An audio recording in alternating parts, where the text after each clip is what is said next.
একবার কল্পনা করুন, আপনি ইন্টারভিউ দিতে গেছেন। টেবিলের অপর পাশে বসে আছে একটা রোবট। সে আপনার সার্টিফিকেট স্ক্যান করছে, আপনার কণ্ঠস্বর বিশ্লেষণ করছে, এমনকি আপনার চোখের দৃষ্টি দেখে অনুমান করছে আপনি আত্মবিশ্বাসী কিনা। আর তখন সে প্রশ্ন করল, তোমার এমন কি স্কিল আছে যা আমি করতে পারি না? আজকের প্রশ্ন সেটাই, এআই যুগে মানুষ আসলে কি শিখলে টিকে থাকতে পারবে? এআই আর ভবিষ্যতের কোনো জিনিস নয়, এটা আমাদের বর্তমান। আজ চ্যাটজিপিটি এআই লিখতে পারে, মিড জার্নি ডিজাইন করতে পারে, ক্যাপিলট কোড লিখতে পারে, এমনকি কিছু দেশের নিউজ রিডাররাও এক একটা রোবট। বিশেষজ্ঞরা বলছেন আগামী 5 বছরের মধ্যে প্রায় 4 কোটি চাকরি এআই দ্বারা প্রভাবিত হবে। কিন্তু একটা ভুল ধারণা রয়েছে, মানুষ ভাবে এআই মানুষকে প্রতিস্থাপন করবে। আসলে সত্যিটা হলো এআই মানুষকে প্রতিস্থাপন করবে না, বরং যেই মানুষ এআই ব্যবহার করতে জানে না তাকে প্রতিস্থাপন করবে। এখন আসি আমাদের মূল টপিকে। ভবিষ্যতে যে 5টি স্কিল আমাদের জানা দরকার। প্রথমটা হলো ক্রিটিক্যাল থিঙ্কিং, সমালোচনামূলক চিন্তা। এআই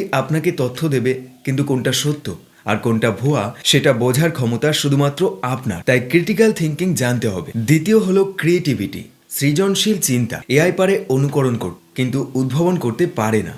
একটা নতুন আইডিয়া, গল্প, ভিডিও, কনসেপ্ট বা বিজ্ঞাপন তৈরি করা এখনও সেটা মানুষই করতে পারে। তাই ভবিষ্যৎ দুনিয়াতে ক্রিয়েটিভ থিঙ্কার খুব বেশি পরিমাণে দরকার। তৃতীয় হলো ইমোশনাল ইন্টেলিজেন্স, অনুভূতির বুদ্ধি। এআই এর কাছে আছে ডেটা, কিন্তু নেই সহানুভূতি। ভবিষ্যতের লিডার, শিক্ষক, ডাক্তার বা কন্টেন্ট ক্রিয়েটরদের এই স্কিল অবশ্যই জানা দরকার। যেমন মানুষকে বোঝার ক্ষমতা, সংযোগ তৈরি করার ক্ষমতা আপনাকে সবার থেকে আলাদা করবে। এবং চতুর্থ হলো অ্যাডাপ্টেবিলিটি, খাপ খাওয়ানোর ক্ষমতা। প্রতিদিন নতুন টুল, নতুন প্রযুক্তি আসবে। যে শিখে যাবে সেই থাকবে এগিয়ে। শেখা বন্ধ মানে পিছিয়ে পড়া। পঞ্চম হলো প্রম্পট ইঞ্জিনিয়ারিং বা ডেটা লিটারেসি। এআইকে সঠিকভাবে ব্যবহার করা নিজেরই এক স্কিল। আপনি যদি এআইকে কিভাবে প্রশ্ন করতে হয় জানেন, তাহলে সেটা আপনার জন্য কাজ করবে, না হলে আপনার জায়গা অন্য কেউ নিয়ে নেবে। এখন সবচেয়ে বড় প্রশ্ন হলো এই স্কিলগুলো আমরা কিভাবে শেখা শুরু করব। এই স্কিল শেখার জন্য সবচেয়ে সহজ এবং প্রথম পদ্ধতি হলো ইউটিউবের ফ্রি কোর্স।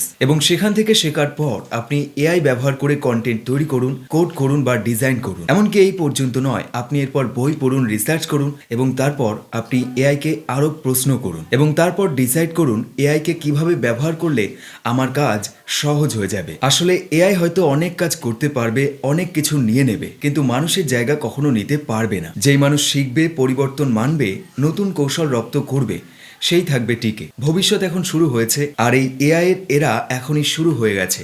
আর আপনি যদি এখন শেখা শুরু করেন, ভবিষ্যৎটা হবে আপনার হাতে। ভিডিওটি ভালো লাগলে অবশ্যই লাইক করো, চ্যানেলে নতুন হলে অবশ্যই সাবস্ক্রাইব করো এবং আবার দেখা হবে পরের একটি ভিডিওর সাথে।